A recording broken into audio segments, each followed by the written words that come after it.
I want you to imagine that you have a company. You have a software company.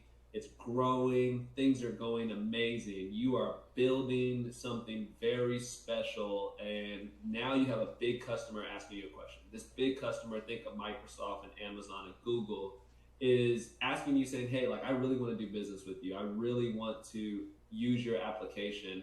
However, before I do business with you, I want to make sure that you're secure. I want to make sure that your app is secure. I want to make sure that you have some basic practices and controls in place to protect yourself from a potential breach.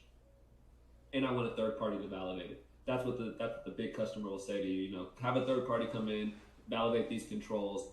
Here in the U.S., the standard for that, the way that people prove that they're secure to other third parties, is by going out and getting a SOC 2 report.